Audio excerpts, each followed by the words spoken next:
¿Qué tal? Saludos, muy buenas tardes, bienvenidos. Comenzamos como todas las tardes Valencia en abierto. Ya saben, a partir de esta nueva temporada, a partir de las 7 de la tarde nos vemos. Hoy arrancamos el programa con una invitada especial.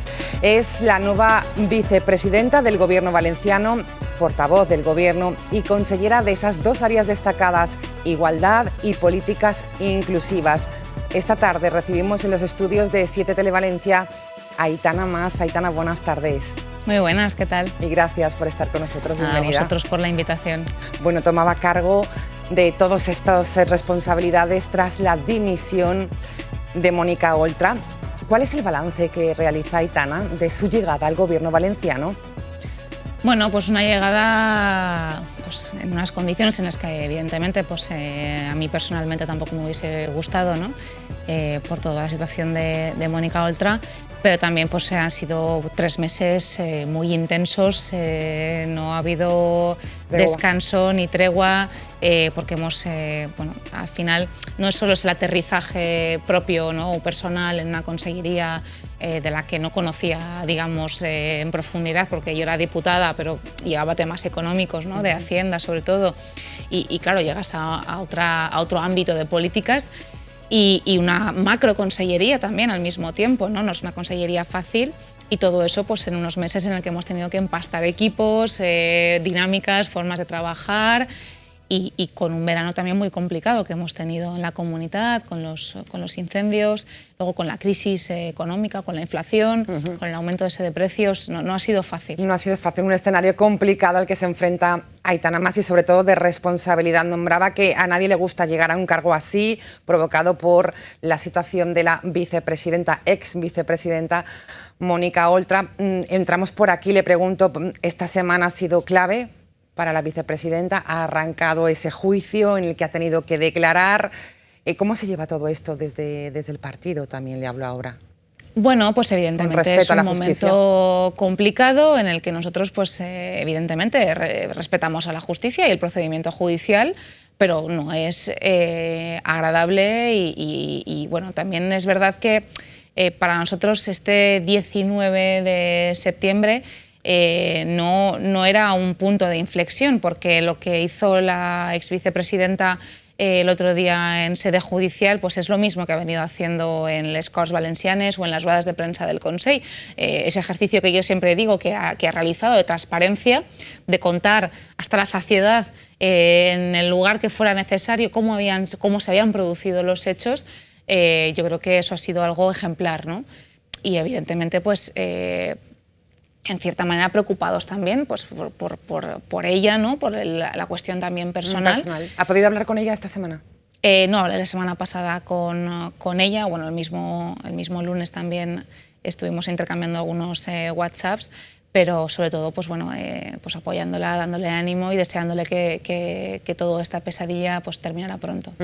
El portavoz de Compromís a nivel nacional, Joan Baldoví, hablaba precisamente también esta semana en torno al escenario al que se enfrenta la ex vicepresidenta Mónica Oltra, y hablaba así de su posible vuelta.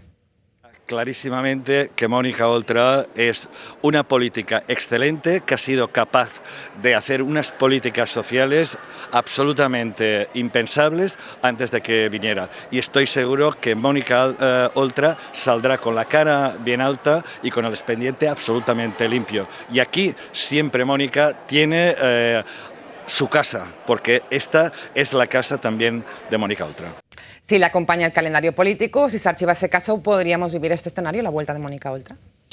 Sí, también es una decisión suya, personal, ¿no? Yo creo que también, y siempre introduzco este elemento porque creo que la política tiene una parte muy dura, ¿no? Que la ciudadanía siempre entiende que parece que la política o la clase política viva muy bien y que se trabaje poco, ¿no? Y cuando entras dentro te das cuenta que es precisamente todo lo contrario, ¿no? Pero aún así creo que vamos a tener unos meses en los que habrá que ver en qué se traduce, ¿no? Esa digamos, declaración que hizo el lunes, si se va a abrir juicio oral, si no, si se archiva, a ver qué pasa, y en función de eso también es una decisión, como decía, personal que va a tener que tomar que tomar ella. Bueno, pues dejamos ahí el tema Mónica Oltra. Entramos en la entrevista. Queremos conocer esa hoja de ruta que va a llevar en la Consellería de Igualdad y Políticas Inclusivas, pero antes pulsar el gobierno del Botànic. Entra Aitana Mas como vicepresidenta. ¿En qué estado de salud se encuentra el Botànic? Bueno, pues yo creo que estamos en un momento en el que hay buenas relaciones. Yo creo que la imagen, ¿no?, que se ha querido dar de los últimos meses de ruido, creo que no es al menos la que yo me he encontrado. Somos un gobierno que sigue siendo un único gobierno, y creo que eso es importante en un gobierno de coalición, y que evidentemente discrepa en algunas cosas, como puede discrepar incluso los consejeros de un mismo gobierno, de un mismo partido. Creo que es algo sano incluso, y que creo que pues, se tiene que dar en el seno del gobierno, ¿no? Pero aún así, yo creo que hemos vivido unos momentos estos últimos años muy complicados, no solo para el Botànic, para cualquier gobierno municipal. Hemos tenido la pandemia, iniciamos, por ejemplo, también con la DANA esta legislatura, en las zonas, sobre todo, en una mayor profundidad en Orihuela y toda la Vega Baja, la pandemia, como digo, 2 años de pandemia, ahora toda la crisis de la guerra de Ucrania. El escenario no ha sido fácil gestionar no ha sido todo ello. Fácil, pero sí que es cierto que se ha notado en momentos muy concretos discrepancias entre los socios de gobierno, y sin ir más lejos volvemos al tema de la salida de la ex vicepresidenta Mónica Oltra. Sí, no han habido momentos fáciles, claro que no, pero creo que ante todo tenemos que poner en valor que el Botànic nunca ha dejado de hacer política. Y el Botànic lo que ha conseguido en estos años, estos 2 últimos años donde tan mal lo hemos pasado, es dar certezas en un momento de incertidumbre. En un momento en el que no sabíamos qué iba a pasar, en el que estaban muchos autónomos y autónomas cerrando su persiana porque no podían abrir. El Botànic ha estado al lado de esa gente. Y lo hemos hecho lo mejor que hemos podido. Y creo que eso también hay que ponerlo en valor. Esta legislatura, yo no voy a decir que se ha perdido por todos los inconvenientes que han habido o situaciones extremas que hemos vivido, pero creo que sí que tiene que suponer un impasse y continuar en ese tercer Botànic de cara a las siguientes elecciones, porque creo que nos quedan muchos proyectos que no hemos podido desarrollar en estos últimos meses a causa de estas cuestiones. Sí, hay esa tercera parte, permítame la expresión, del Botànic. ¿Se recuperaría la primera? ¿Usted es más partidaria de las políticas que se iniciaron en el primer Botànic? Bueno, no es que sean unas y ahora otras, creo que... Pero el espíritu quizás... Son distintas, pero sí que es verdad que creo que este era el Botànic, o tenía que haber sido el de la consolidación. Evidentemente hay muchos proyectos que, como decía, que se han quedado porque no se ha podido consolidar, pero sí que es verdad que el primer Botànic, pues quizás la ilusión, ¿no?, de entrar después de muchos años de gobierno del Partido Popular, después de toda la corrupción que habían supuesto esos gobiernos, del malbaratar el dinero de los valencianos y de las valencianas, nosotros teníamos esa ilusión por revertir eso, ¿no? Y eso pues creo que tiene que volver a imperar la ilusión a la hora de gobernar. Y creo que también en este caso la ilusión de consolidar un proyecto que llevamos ya unos cuantos años intentando, me sale en valenciano, arreglar a la sociedad y arraigarlo, ¿no? Y yo creo que eso es lo importante. Vicepresidenta, ahora que está dentro, ahora que lo ve en primera persona, ¿cambiaría el mestizaje, combinar PSOE, Compromís, Unidas Podemos dentro de esas consellerías? Yo creo que lo tenemos que revisar, pero no quiere decir eso que tengamos que cambiarlo, o sea, que decir eliminarlo. Creo que el mestizaje no funciona en unas consellerías y en otras sí. Creo que el mestizaje tiene sentido igual en unas consellerías más grandes que en otras más pequeñas. Pero sobre todo creo que eliminarlo sería un error por el hecho, creo, a mi entender, que no ha pasado en otros gobiernos de otras comunidades autónomas, ¿no?, como el tripartito en Cataluña y tal, que no fueron fructíferos en todo lo que nos hubiese gustado, precisamente porque no incorporaron esta figura. Yo creo que el no crear departamentos estancos, que sea la consellería del partido no sé qué, y no tengamos, digamos, información, eso no supone una ventaja a la hora de poder gobernar. Creo que el hacernos todos y todas partícipes de las políticas que se estén implementando en cada uno de esos departamentos es importante, y no solo eso, hace que seamos todos corresponsables con las decisiones que tomemos, pero para eso tiene que funcionar ese mestizaje. Bueno, pues mestizaje sí, mestizaje no, lo comentamos con la vicepresidenta, hoy invitada especial en 7 Televalencia. Estamos en unos días importantísimos donde comienza el tema de los presupuestos de la Generalitat Valenciana. Vicepresidenta, le leía unas declaraciones en que decía: esperemos que se aprueben en tiempo y forma y con menos ruido que otros años. ¿Cómo va a ser esta parte de los presupuestos? Es complicada, me imagino. Bueno, es que la ley de presupuestos es la más importante de todas las que hacemos cada año en el Gobierno y en el Parlamento, ¿no? Es la más importante, como decía, porque al final es la que materializa o cuantifica, ¿no?, en qué grado se van a materializar esas políticas que impulsamos desde cada uno de los departamentos. Y evidentemente eso genera mucha debates. tensión. Sí, en algunos casos genera debates y en algunos debates cierta tensión, pero que creo que se tiene que visualizar desde una normalidad de que 3 fuerzas políticas se ponen de acuerdo, pero es que es como en el presupuesto, digamos, familiar, ¿no?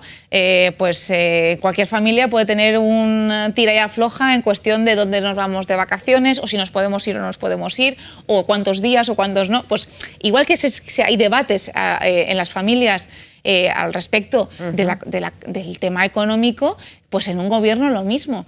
Pero yo espero y deseo que esos debates no se magnifiquen, porque creo que estamos en un momento en el que la sociedad está viviendo pues una situación complicada con ese aumento de los costes energéticos, con ese aumento de nuestra vida, ¿no?, de la cesta de la compra, etcétera. Y creo que un gobierno tiene que dar estabilidad y tiene que dar, como decía antes, certezas ante la incertidumbre. Evidentemente habrán cosas en las que no podamos hacerlo, pero en todo lo que dependa de esos presupuestos y de la negociación de los 3 partidos, creo que es necesario poder llegar a ese tipo de entendimiento con el menor ruido posible. Vamos con esas 3 cuestiones fundamentales por las que va a apostar Compromís en esos presupuestos. La primera de ellas, el cambio climático. Es un tema que debe ocuparnos muchísimo y preocuparnos. ¿Va a ser una apuesta clara el Compromís por los presupuestos por este tema? Tiene que serlo, ¿no? Y desde Compromís, lo hemos venido diciendo estas últimas semanas, lo hemos vivido este verano con los incendios, y nosotros consideramos que el presupuesto, digamos, que la Generalitat destine a la prevención de incendios tiene que ser mayor que el que destinamos a su extinción. Tenemos que conseguir mitigar los efectos del cambio climático, en este caso en los incendios, porque es inevitable que se produzcan. Creo que prácticamente todos, más de un 90% de los incendios que se han producido este verano no han sido intencionados. Han sido por causas naturales, por rayos que han impactado, y por lo tanto eso no lo vamos a poder evitar. Y también hay una parte de regeneración en ese tema, pero si podemos mantener los montes más limpios. Hemos visto cómo cuando hay una afección agrícola en el territorio se minimiza ese impacto del incendio. Pues tenemos que intentar tener esos agentes, en el caso de la figura de los agricultores o de las agricultoras, que estén activos, que no abandonen esos campos, ¿no? Hay mucha política de prevención que se puede hacer, y es verdad que la hemos incrementado muchísimo respecto a los presupuestos del Partido Popular del año 2015, pero necesitamos poder incrementarlos más, ¿no? Yo creo que en este caso esos casi 82 millones de euros, si no recuerdo mal, que hemos hecho una planificación en cuanto a la prevención de incendios, tenemos que intentar incorporarlos en su máxima medida. Bueno, sí. Pues cambio climático será uno de los ejes principales de la apuesta de los presupuestos por Compromís, y los servicios sociales en esta parte le toca y mucho por la Consellería. ¿Qué se va a reforzar? ¿Qué es con lo que se ha encontrado ahora mismo en la Consellería donde hay que incrementar presupuestos? Bueno, yo creo que en la Consellería ha habido un incremento muy potente en los últimos años. Creo que en ese caso a la vicepresidenta Oltra no le podrán echar en cara todo lo contrario, porque hemos pasado de un presupuesto de 890 millones de euros del Partido Popular en 2015 a prácticamente 2.200 en este año, ¿no? Y eso quiere decir que se ha apostado por las políticas sociales. Y yo ya no aspiro tanto a un incremento que suponga un incremento potencial, sino a por un lado, sí que evidentemente tener un presupuesto ajustado a los usuarios y a las usuarias que van incorporándose al sistema, tanto en Renta Valenciana de Inclusión como en la dependencia, es decir, tendremos que incrementar en ese lado, porque eso es troncal de la Consellería. Cuanto más personas están percibiendo esas prestaciones, más dinero necesitamos poner en esta Consellería. Por cierto, las listas de espera para lo de cómo van en este aspecto. Pues las listas de espera es verdad que va en función del municipio. Nosotros lo que hacemos desde la Consellería es subvencionar a los municipios, a los ayuntamientos, para que tengan un equipo base de servicios sociales, que tengan pues todos los administrativos, los técnicos, psicólogos, etcétera, que hacen falta para poder hacer esa primera parte de la tramitación de este tipo de cuestiones, y después la tramitación pasa ya, la parte final, a la Consellería.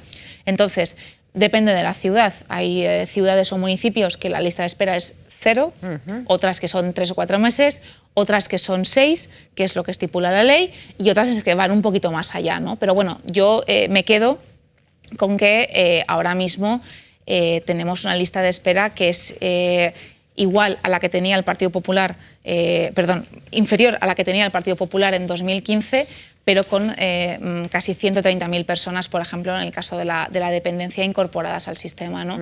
Creo que esos son números muy buenos, pero evidentemente tenemos que mejorar siempre, porque sigue habiendo gente que necesita esa prestación y que está en sus casas esperando a que le podamos resolver. Por tanto, por eso decía, creo que no es tanto de una cuestión de presupuesto, sino de optimizar esos recursos para que funcionen de la manera más ágil posible. En torno a optimizar esos recursos, por cierto, le ha solicitado el Partido Popular su comparecencia en Les Corts. Hablamos ahora de salud mental.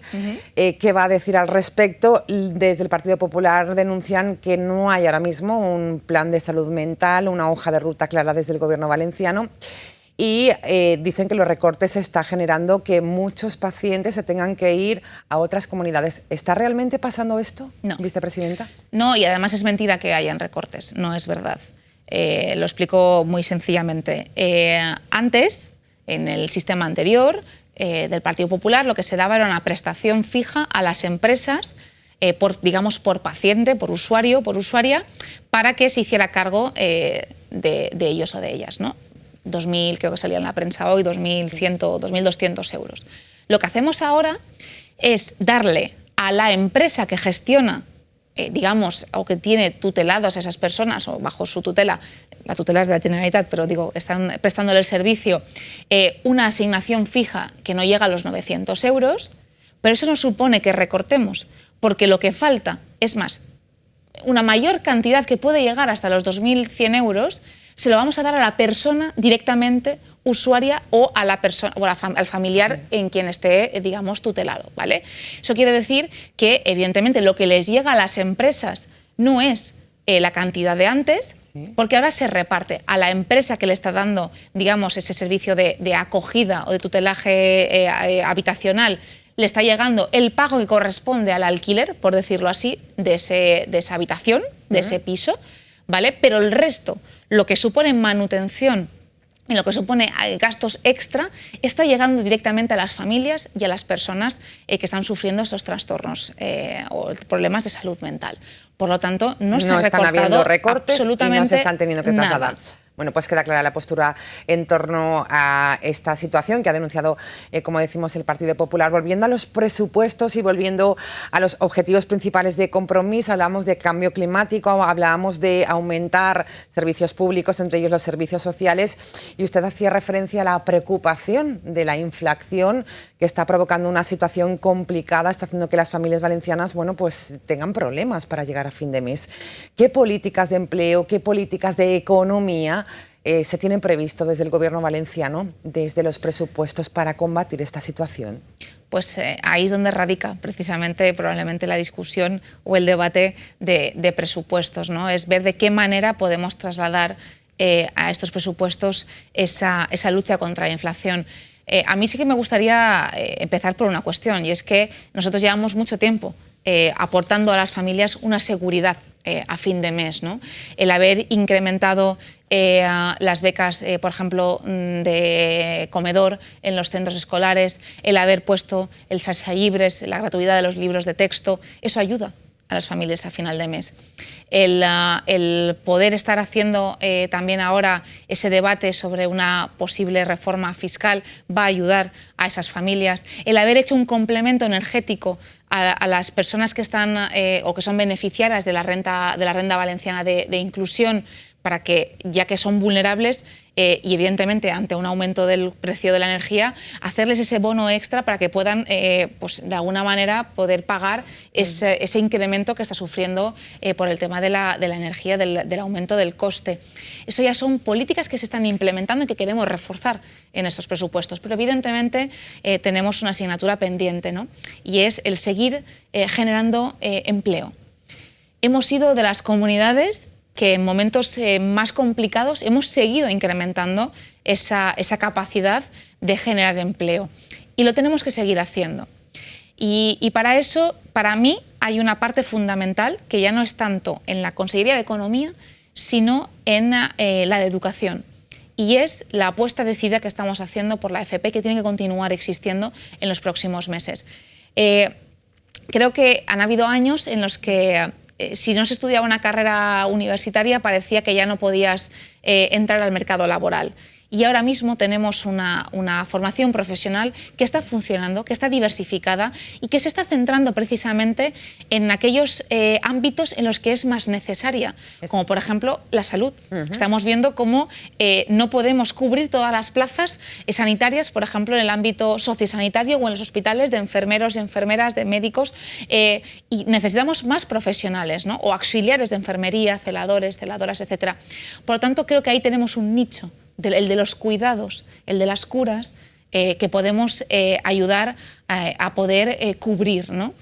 Y evidentemente las políticas activas de empleo tienen que continuar existiendo, y en este caso creo que la escucha entre los sectores productivos de nuestra sociedad con el sector empresarial es importante para poder destinar no solo estos nuevos digamos FP, de estas nuevas FPs, sino también esas políticas activas de empleo con Labora, para ver en qué ámbitos de ese modelo productivo necesitamos muchos más profesionales, claro, para poder formarlos previamente, si bien desde el Labora o si bien desde Educación, porque solo de esa manera vamos a poder cubrir esos huecos, esos espacios que ahora mismo inserción laboral, en definitiva, correcto, que hace falta para acabar con esta situación complicada.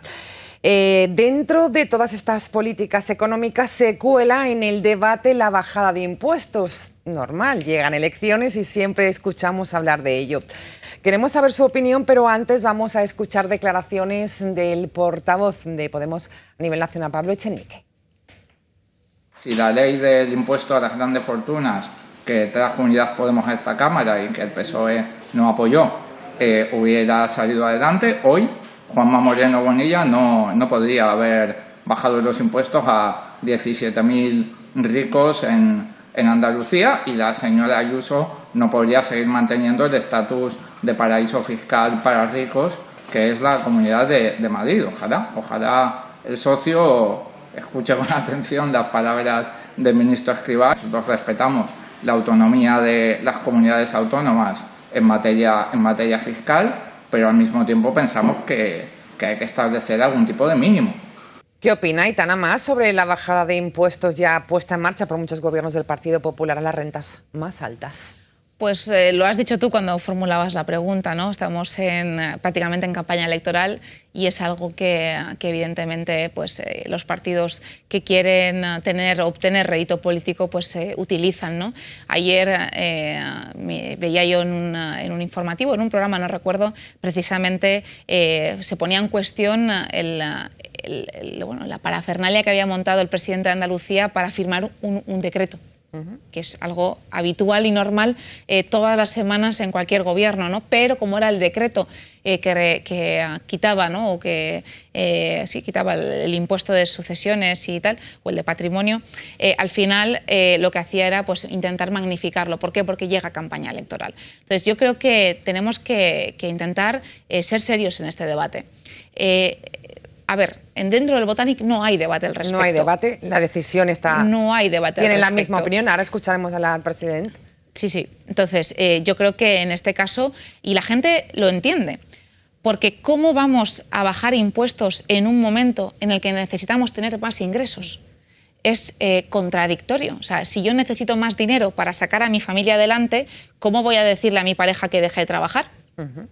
¿No? O sea, necesitamos más ingresos y, por lo tanto, ahora mismo ese tipo de políticas son incongruentes y no son coherentes con la situación que estamos viviendo. A partir de ahí, hay muchas formas de poder traducir una reforma fiscal en beneficio de las familias trabajadoras o la clase media, digamos, que es donde más repercute, ¿no? Y eso es lo que estamos ahora mismo trabajando en el seno del Gobierno para poder ofrecer una alternativa al respecto que realmente impacte en mejorar la economía doméstica de todas las familias. Pero el debate sobre si hay que subir o bajar impuestos no existe. No existe. Bueno, pues no rotundo, lo deja claro la vicepresidenta. Vamos a escuchar las declaraciones en torno a este debate. Se le preguntaba al presidente de la Generalitat, Ximo Puig. En la Comunitat Valenciana hicimos una primera reforma fiscal en la primera legislatura y 1,5 millones de valencianos pagan menos IRPF que pagaban. ¿Por qué? Porque la situación que había en la Comunidad Valenciana era absolutamente anómala. Las personas que menos cobraban más pagaban porcentualmente que los que más tienen. Y era una, digamos, situación anómala desde el punto de vista constitucional. No se trata de hacer una bajada masiva de impuestos, como dicen las derechas, que lo único que hacen es debilitar el Estado social. Y si hoy, por ejemplo, estamos presentando aquí que hay que apoyar con 700 becas a aquellas personas que no tienen capacidad de estar mucho tiempo estudiando oposiciones porque no tienen recursos sus familias, pues es evidente que es necesario que haya una imposición justa. Habría que orillar la demagogia y una especie de mercadeo. Mercadeo, decía el presidente. Es que es indignante. Es que creo que todo el mundo sabe que sus impuestos evidentemente van a pagar sanidad, van a pagar educación y son los derechos fundamentales los que están cubiertos con esos impuestos. Por eso digo que es demagogia, como decía el presidente, este tipo de debates, ¿no? No hay debate. Nosotros sustentamos una parte de nuestros ingresos a partir de esos impuestos y eso se traduce en ir al médico mañana, que nuestro hijo vaya todos los días a la escuela y eso se paga precisamente de ahí, ¿no? Por lo tanto, creo que se trata en este caso de facilitar en unos momentos, como decía, pues complicados para muchas familias, el facilitarles un poco la vida, el intentar que lleguen a fin de mes. Pero eso no se tiene que traducir concretamente en una bajada de impuestos. Es totalmente incongruente. Era el pasado mes de junio, tras la dimisión de la ex vicepresidenta Mónica Oltra, cuando Aitana Mas recibía esa llamada. Había unanimidad en el partido, elegida para ese cargo, vicepresidenta del Gobierno, portavoz, consellera de Igualdad y Políticas Inclusivas. ¿Le ha cambiado mucho la vida, Aitana? Mucho, mucho, sobre todo en la parte personal, evidentemente.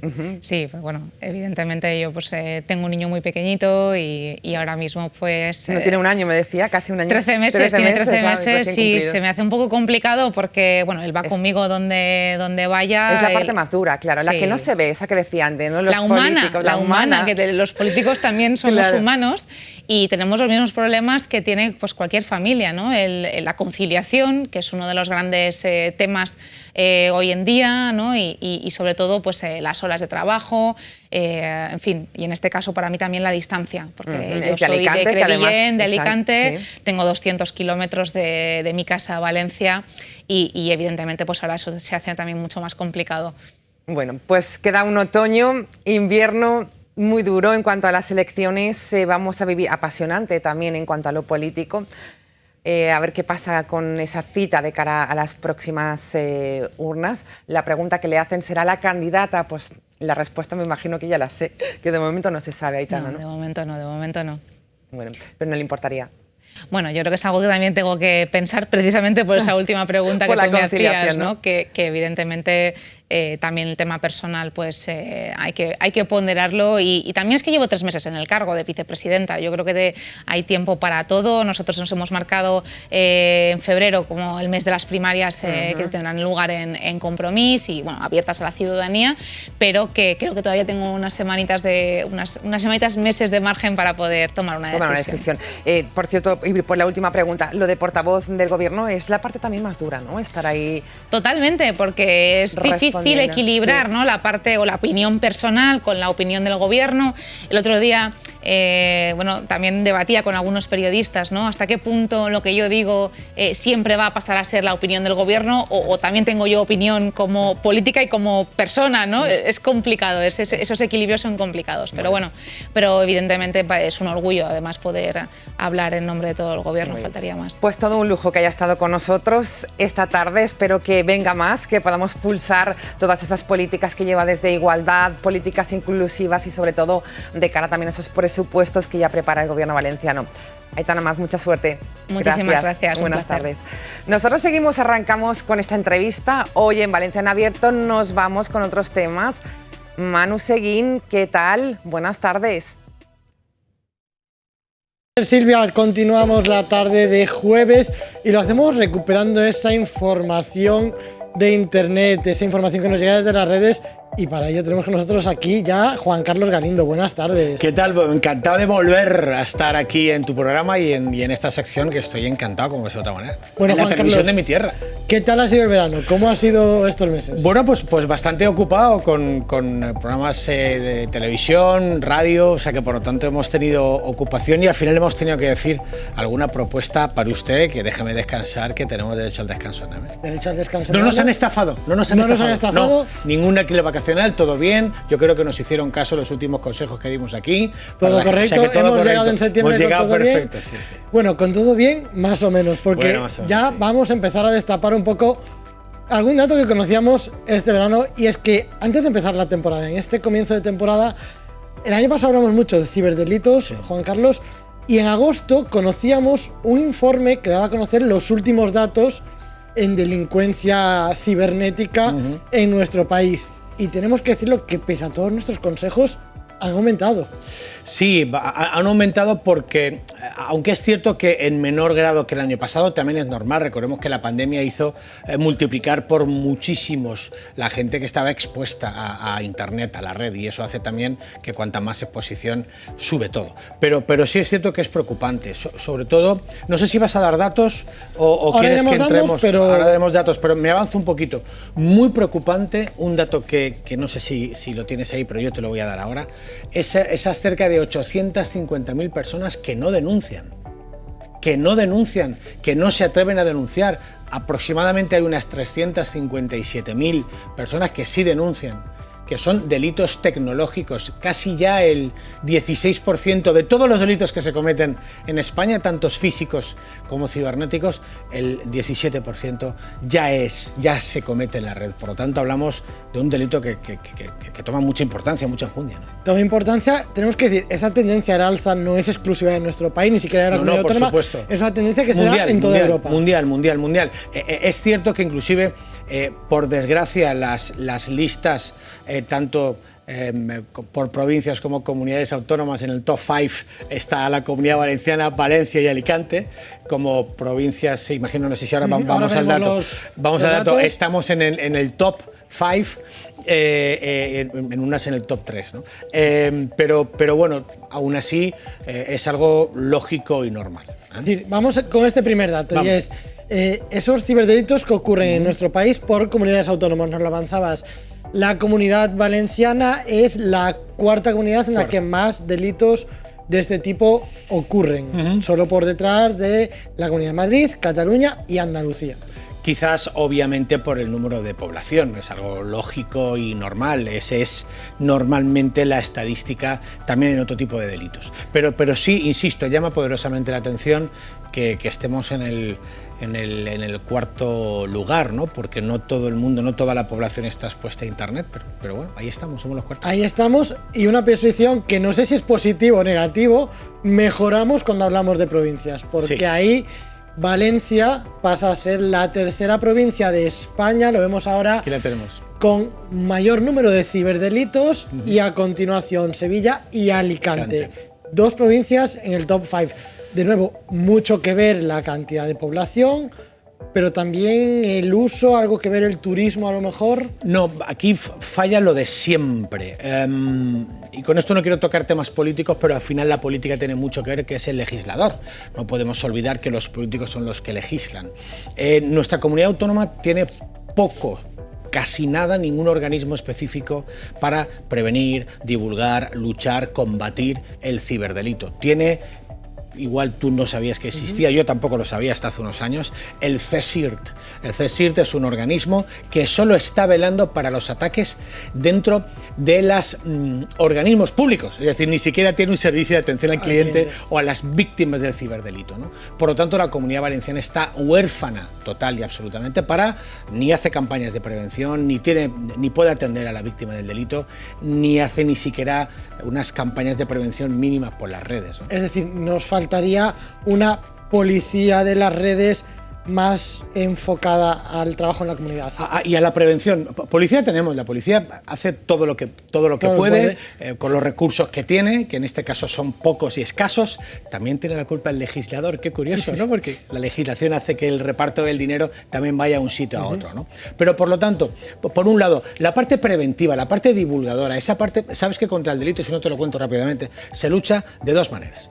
El Código Penal, el juzgado, auxiliado por la Fiscalía y las fuerzas de seguridad del Estado. Cuando hay un delito, está en el Código Penal, se puede ir de oficio o mediante denuncia. Aquí no existe la prospectiva. En Estados Unidos, cuando vemos que alguien investiga algo, un poli investiga una cosa, aquí es imposible. Aquí el poli solo puede investigar mediante denuncia. No hay una investigación prospectiva. Punto uno. No puede abrir él. No, esto no me cuadra. No, imposible. Es imposible. Aquí en España lo digo porque es importante que lo sepamos. Denuncia, no hay prospectiva. Y la parte preventiva, es decir, hay ciertos delitos que pasan a la parte administrativa. Yo me llevo dedicando, como tú bien sabes, más de 10 años a la prevención del blanqueo de capitales y la financiación del terrorismo. Y ahora, en el mundo ciber, desde hace 3 años, existe una ley para combatir la parte administrativa, previniendo el delito en las organizaciones, y luego el Código Penal. Esto es un poco como se combate. Aquí en la Comunidad Valenciana, ni siquiera el Ayuntamiento de Valencia tiene una oficina de ciberseguridad para atender a nuestros ciudadanos que tienen un problema. Mira, te cuento muy rápidamente también un inciso. Ayer una chica, la hija de una amiga de mi mujer, iba a comprar una entrada a uno en Instagram que la vendía, le dice que le mande el DNI, que le mande no sé qué, le ha hurtado el DNI y le ha hurtado el número de cuenta. Y la entrada, por supuesto, no se la ha vendido. Claro, muchísimo cuidado porque estamos cayendo como moscas, ¿no? Claro, te iba a decir porque vamos a ver ahora la tipología de delitos que no cambia, pero sigue siendo muy importante el fraude informático, 87,4%, casi un 88%.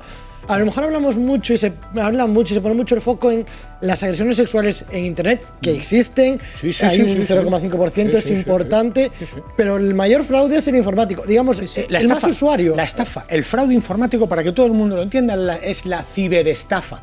Recuerdas que estuve presentando aquí hace poco mi libro de ciberestafas, la historia de nunca terminar. Pues nunca termina. El 90% de los delitos en la red, en la parte informática, son fraudes, son estafas, son engaños, son timos. Están esperándonos, el malote está agazapado para engañarnos. Ya ni siquiera se esconde mucho. No, abiertamente. Lo estamos viendo, por ejemplo, salía el otro día la noticia con los alquileres. Timos en los alquileres. Nosotros alquilamos una habitación, pagamos, cuando vamos a buscar el piso, no existe. Eso lo hablábamos aquí, el alquiler vacacional, con el alquiler vacacional, salto ya a cualquier cosa. Por lo tanto, siempre esa verificación en doble factor, esa verificación en 2 pasos, tenemos que hacerla siempre. Vemos una gran ganga por internet, automáticamente llamamos por teléfono. Una habitación de un hotel de superlujo, muy baratita, llamemos al hotel, veamos que ese hotel existe, veamos que de verdad es. Siempre intentemos verificar por 2 o 3 vías que esa oferta es.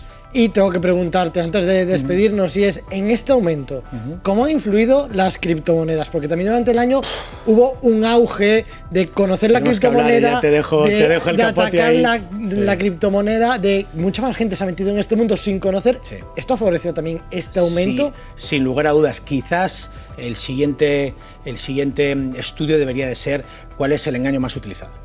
yo creo que después de la estafa de la novia o el novio, en Tinder está cayendo muchísima gente, y lo hablamos aquí. Lo hablamos un día también, es que al final este estudio, tenemos que decirlo, engloba un poco ya lo hicimos aquí, lo ¿no? que estábamos hablando viene a darnos la razón. Tenemos la estafa de la novia o del novio por un lado, y luego tenemos el tema cripto que está pendiente, que podemos hacer un par de series de cripto, porque la gente joven está cayendo como moscas con el copy trader. Recuerda esta palabra, copy trader. Es algo parecido a yo, que soy el rey del mambo, me pagas 300 euros todos los meses y yo voy a enseñarte a ti, voy a hacerte millonario. Y yo le digo a mi hija, a mis hijas o a las hijas de mis amigos, ¿tú crees que si él fuera millonario te cobraría 300 euritos todos los meses? Está canino y lo que quiere es engañarte. Cuidado con esto. Cuidado con esto, te pregunto, lo vamos a dejar abierto. En la próxima semana profundizaremos en las criptomonedas. Venga. En este contexto que se nos abre ante un invierno complicado a nivel económico, energético y de crisis, especial atención, nadie regala nada. A las ofertas, especial atención a voy a hacerte millonario, especial atención a dame 1000 y toma 3000. No nos creamos lo que vemos, es muy fácil crear una pantallita con llumenetes, con lucecitas, mira, y metes 100 euros y tienes 300 a la semana que viene, pero es falso. Yo te muestro que tienes 300, pero no están, no existen esos 300. Por lo tanto, no nos fiemos de la inmediatez y de los duros a 4 pesetas. Pues con eso nos quedamos. Copy trader, me decías. Copy trader. Copy trader. Nos guardamos esa palabra. Juan Carlos, un placer contar contigo en este inicio de temporada. Nos quedamos con esto. Vamos a hablar de criptomonedas. Vamos a hablar mucho durante estos meses. Y hoy hemos hecho un repaso a todo lo que hemos hablado también para ponerles en contexto a ustedes de cara a los próximos meses. Juan Carlos, gracias por estar con nosotros. Como siempre, un placer. Y nos vamos a las criptomonedas la próxima semana. Venga, vamos a por ello. Y nosotros seguimos aquí muy pendientes del tiempo, porque ayer lo avanzábamos, llega una dana a la Comunidad Valenciana, y es que aunque viene con algo de retraso, ya podemos empezar a ver las primeras gotas de agua caer en Valencia, porque llega tarde, pero llega. La lluvia llega también de cara al fin de semana y lo hará de manera intensa. La alerta amarilla de Met sigue activa y vamos a estar muy pendientes de lo que ocurra en el cielo. ¿Y cómo vamos a hacerlo? ¿Qué podemos hacer este fin de semana si llueve? Bueno, pues ya tenemos aquí con nosotros en plató a nuestra compañera Elena, que nos va a dar esos planes que también vuelve con la nueva temporada. ¿Qué hacer si llueve en Valencia? Bueno, ¿qué hacer si llueve en Valencia? Tanto si llueve como si no llueve. Estrenamos una sección nueva, Manuel, hay que decirlo. Vamos a hablar de algo que a mí personalmente me encanta y creo que a ti también, que es comer, pero además probar restaurantes nuevos. Y es que empieza la nueva temporada y Valencia cada vez está estrenando más restaurantes. Y es que ya no solo restaurantes, diferentes tipos de conceptos, sino que también lo que se lleva ahora es restaurantes originales por su decoración, ¿no? Que destacan especialmente porque se la curran un montón. Restaurantes Instagram, podemos decir, de esos que cuando vamos a comer nos gusta hacer varias fotos, subir varios stories. ¿Cuáles nos ofreces hoy? Porque sé que hoy has buscado los más raros, los que tienen una decoración más exótica, los que nos permiten esas fotos de final de verano, ya principios de otoño. Exacto, aquellos, como dices, Manu, los más instagrameables. Vamos a empezar con uno de reciente abertura que habrá que reservar con antelación si queremos probarlo. Empezamos con Beguín. Beguín es un restaurante que ha abierto en la avenida de las Cortes Valencianas y que destaca especialmente por el concepto de origen, ¿no? Porque todos sus materiales, los materiales a partir de los cuales está construido este restaurante, son materiales de origen de la terreta. De hecho, un dato muy interesante es que los que han construido los muebles que estáis viendo ahora mismo en pantalla son artistas falleros. O sea, han sido ellos quienes han inspirado la decoración de este restaurante. Además, todos los platos, como decíamos, son de origen, es decir, son de cercanos, pues de la huerta valenciana. Y además, muy concienciados con el bienestar animal, todo el producto que tienen en su carta. Tienen un total de 31 platos a elegir, algunos personalizables, donde puedes elegir el tipo de proteína que quieres, tanto si es proteína vegetal como proteína animal. Y sobre todo enfocados a concienciarse con, pues como decimos, el bienestar. Nos decías, tenemos que reservar con antelación. Pero una pregunta que seguramente muchos nos hacemos y es, ¿cuánto nos puede costar? Pues mira, también esto depende de lo que te pidas. Al final la bebida siempre sube un poquito más, un poquito menos, pero estaría entre unos 25 o 30 euros. Y esta es una propuesta, tenemos más para el fin de semana. Sí, por supuesto, tenemos un montón de propuestas. La siguiente propuesta que os hago es Éter, que es un restaurante también que tendrá un año más o menos de antigüedad en nuestra ciudad y es una fusión entre la comida mediterránea y la comida coreana. Destaca sobre todo por sus cócteles, como estáis viendo en pantalla, bueno, son cócteles de autor.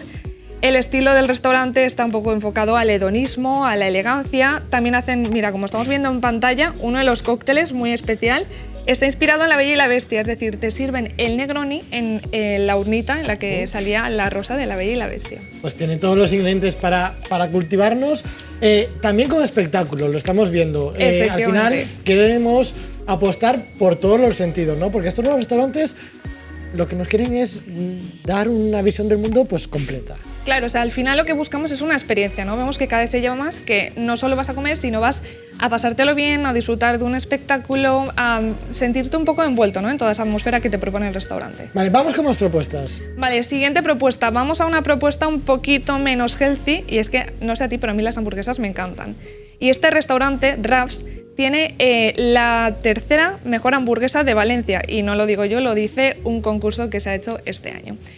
Lo guay de este restaurante, que es súper instagrameable, como estáis viendo, es que está hecho a partir de murales, de grafitis. También cuenta que está todo lleno de luces de neón, entonces al final cuando entras, pues el ambiente del restaurante es muy diferente. Hay que decir que los murales han sido grafiteados por el prestigioso Manuel Delgado, que es pues, un grafitero y artista, también especialista en este tipo de murales. Y bueno, como podéis ver, podemos comer sobre todo hamburguesas, pero también tienen pues, unas patatas bravas, nachos, así como entrantes. Tengo que decir que este me gusta porque es muy juvenil, a comparación de algunos otros que vemos un poco más adultos, ya te sirve para seguir manteniendo ese espíritu joven que a veces vamos perdiendo. Elena. También es juvenil en este aspecto, es un poquito más asequible que los anteriores que hemos comentado. Y vamos con la última propuesta para el fin de semana. Vale, pues la última propuesta para el fin de semana, vamos a cambiar un poco, es Beverly Café. Se ha convertido en el chaflán más fashion de toda la Gran Vía Marqués del Turia, y es que es una cafetería que también sirve brunch y comidas al mediodía, que está especializada, pues, aparte de comida healthy, sobre todo inspirado en crear una atmósfera rosa. O sea, como veis, hasta la propia salsa de las pancakes es de color rosa. Es todo muy ideal, muy florido, muy, pues eso, como decimos, enfocado al rosa, un poco cursi, pero a mí personalmente me encanta. Así que tengo muchas ganas de probarlo. Bueno, tengo que decirte que yo casi me quedo con el anterior. Este lo veo muy rosa, pero lo probamos. Sí, puedes probarlo para desayunar y luego cenar en Raf's. Y luego cenamos en Raf's. Pues Elena, muchas gracias. Este año nos vas a ir trayendo más propuestas de este estilo.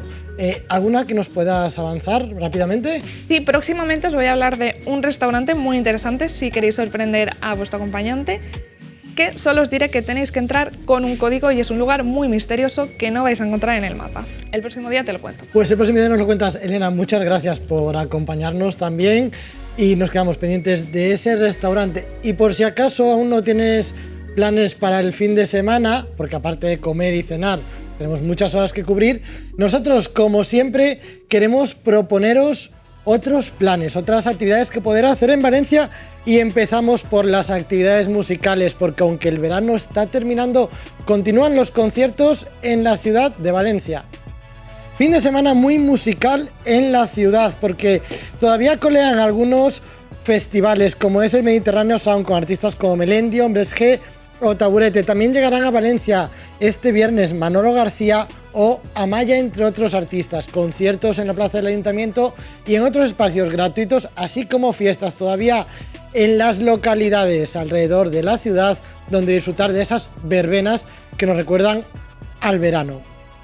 Y también empiezan las actividades otoñales por los barrios de Valencia, porque Culturals Barris vuelve a la ciudad. 174 actividades repartidas en los 24 barrios de la ciudad. Desde este 23 de septiembre hasta el próximo 20 de noviembre, cine, teatro, poesía o danza llegarán a todos los rincones del CAP y Casal. Este fin de semana, Patrais, Nazaret, Sant Pau, Tres Forques o Les Tendetes serán algunos de los espacios que disfrutarán de estas actividades.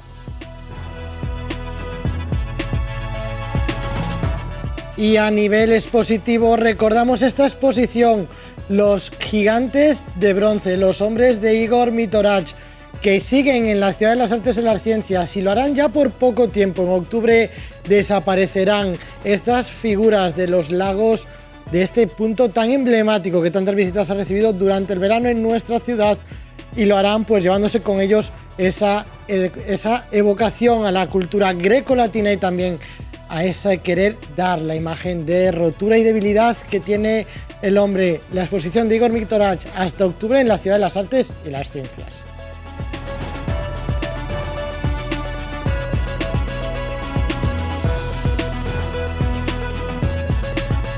Y si lo que quieren es disfrutar del teatro y de la música al mismo tiempo, El Médico, el musical, llega a Valencia, llega al Teatro Olimpia. Y hasta allí nos hemos querido desplazar para conocer más de cerca cómo se prepara esta obra que ha conquistado al público de Madrid y a la crítica de todo el mundo. Allí está nuestro compañero Sergio Ferris. Sergio Ferris, buenas tardes. Así es, el musical El Médico llega a Valencia, una obra que es de las más exitosas del panorama escénico español de los últimos años. Aterriza aquí, a pleno corazón de la ciudad de Valencia, al Teatro Olimpia, hasta el próximo 9 de octubre. Y por ello tenemos aquí al director Ignasi, emocionado de volver aquí a casa. Claro, muy emocionado. Siempre que vuelvo a este teatro, para mí, ya lo he contado antes, es como un nuevo arranque, ¿no? Tengo mucha relación con este teatro, por mi padre, que era de aquí de Valencia. Y porque estuvo en este teatro, estuvo muy implicado en la programación de este teatro hace muchos años, y con la familia Fallos, o sea, para mí es como jugar en casa, pero total. Bueno, ¿y qué se pretende transmitir con este musical El Médico? Contar la historia que Noah Gordon gestó, que la parió, que la escribió, que se convirtió en un superventas, refrescarle al espectador que leyó la novela hace mucho tiempo, cómo era esa historia, al que no la conoce, no la leyó, emocionarlo con la fuerza de esta historia. De eso se trata. Al final el teatro es conseguir que el público se emocione. Porque además cuenta el musical con un elenco de 40 artistas y músicos. Sí, en total, y técnicos, no, nos vamos a... creo que son entre toda la compañía que se está moviendo 75 personas. Y además hace 2 años, habéis estado 2 años asentados en Madrid, ahora gira nacional. No, la primera versión estuvo, esa primera versión. Esto no es aquella versión, es una versión nueva del espectáculo. Estuvo en Madrid con la versión nueva, estuvimos este año. Bueno, y para que me refiero a gira nacional, pues sí, por todas las ciudades de España, sí. Me imagino que os acogen pues de la mejor manera. Sí, como ocurrió ayer aquí en el estreno. La verdad que siempre estás seguro de lo que yo estoy muy seguro de lo que presentamos, pero a mí siempre me sorprende ver cuando acogidas como las de anoche, ovaciones como las de anoche, siempre te dejan un poco, me emocionan. Y como no, tenemos que hablar pues con alguno de los protagonistas. Tenemos aquí a Sergi Albert, que protagoniza pues el personaje de Barber. Bueno, te hemos visto actuar aquí en este ensayo de ayer, pues ese estreno aquí en el Teatro Olimpia de Valencia del musical El Médico. Y muy contentos porque el recibimiento del público fue increíble. Bueno, en primer lugar vamos a centrarnos en la indumentaria, en la ropa. Lorenzo Caprile, más de 400 piezas para todo el elenco. Así es. Bueno, un placer, ¿no? Un orgullo llevar su ropa. Llevamos su marca y la verdad es que no podemos estar más que contentos porque está muy inspirada en aquella época, las cosas como son. Y como puedes ver, está la mitad de las cosas rotas, porque en aquella época tenían una camisa, tenían ahí concedido el cielo. Bueno, ¿y cómo es encarnar el personaje de Barber en este musical? Mira, cualquier personaje que esté involucrado con lo que es la primera parte del espectáculo, en la cual vemos a un niño crecer y desarrollar ese don que tiene, le marca para toda la vida. Entonces yo creo que Barber es el personaje de ese vendehumos, un cirujano, mentor, que lo único que pretende es cogerlo para que le ayude a las tareas sucias y de todo, pero pensando que el día de mañana se convertirá él en el médico. Es uno de los personajes que más le marcan para toda la vida. ¿Por qué hace de especial al musical El Médico en comparación con otros musicales? Pues que tenemos música en directo, tenemos una orquesta en directo, todo lo que se ve es en directo, es un musical de los que yo llamo épicos, ¿vale? De los densos, en los que explicas la historia de un personaje desde que nace, que le queda marcada la muerte de su madre y todo lo que le va pasando hasta que llega a Persia, ¿no? Muy alejado de la película, pero muy centrado sobre todo en el libro y en el realismo de aquel momento. Bueno, y un musical que tiene muy buena acogida en cada ciudad que estáis actuando, y bueno, y en la gira nacional, que aún quedan muchas ciudades por visitar. Así es, hemos venido de Málaga, estaremos aquí en el Teatro Olimpia de Valencia hasta el 9 de octubre, y luego bueno, visitamos Cartagena, Jerez, Bilbao, Zaragoza, tenemos todavía muchas plazas por recorrer. Sí, vamos a invitar a toda la gente para que venga aquí al Teatro Olimpia a disfrutar del Médico. Pues así a todo el mundo que nos está viendo en este momento, yo os recomiendo que vengáis aquí al Teatro Olimpia de Valencia hasta el día 9 de octubre, que va a ser una historia que bueno, os va a hacer reír, os va a hacer llorar y nos va a dejar indiferentes, así que os espero todos. Muchísimas gracias, Echi, enhorabuena tras el estreno ayer aquí en Valencia. Muchas gracias a vosotros. Y así es, el musical El Médico hasta el próximo 9 de octubre aquí en el pleno corazón de la ciudad de Valencia, en el Teatro Olimpia. Pues muchas gracias, Sergio, muchas gracias a esos actores que ayer estrenaban ese musical, El Médico, en el Teatro Olimpia, hasta el 9 de octubre, un 9 de octubre que se celebra esa fiesta en la Comunidad Valenciana y, cómo no, también se celebra, os estamos diciendo ya, el Día del Amor en la Comunidad Valenciana, sí, el Día del Amor, San Dionís, y para ello, la mocadora, porque este 9 de octubre el amor es dolç y sedós, cada 9 de octubre el amor se expresa en todas sus variedades, a través de la tradicional mocadora. Una costumbre que data del siglo XVIII y que está muy relacionada con la fiesta en la Comunidad Valenciana.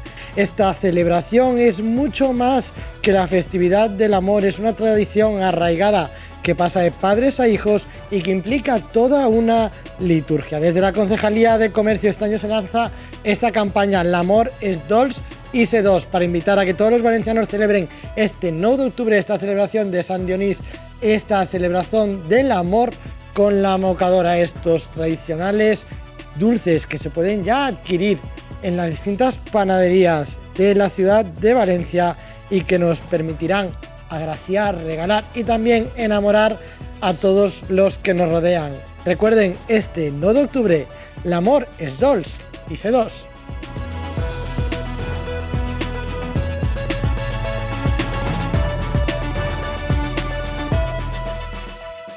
Y si tras todos estos planes aún no saben qué hacer el fin de semana y si el tiempo nos acompaña, les invitamos a descubrir un festival que tiene lugar en la Huerta de Valencia, en la Mancomunitat del Carraixet. Festival dels Miradors de l'Horta, el segundo festival que se produce de estos miradores, un festival de diseño que desarrolla desde el sábado 24 de septiembre hasta el 9 de octubre unos miradores muy especiales hacia la huerta de esta zona de la provincia de Valencia. Se quiere reflexionar sobre la alimentación saludable, sobre el desarrollo sostenible y también sobre la soberanía alimentaria y la importancia de la relación entre el territorio agrícola y el urbano. 7 instalaciones efímeras distribuidas por los campos de chufa, alcachofas, calabazas y demás regalos de la naturaleza de la Mancomunitat del Carraixet.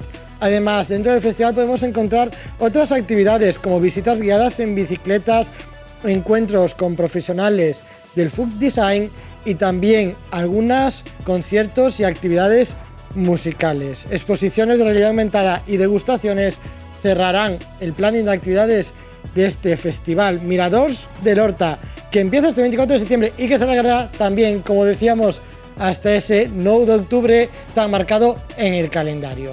Y con esta propuesta y estas imágenes nos despedimos. Muchas gracias por acompañarnos en esta primera semana de vuelta y nos vemos la próxima semana, el próximo martes a las 7 de la tarde en 7 Tele Valencia, con Valencia en abierto.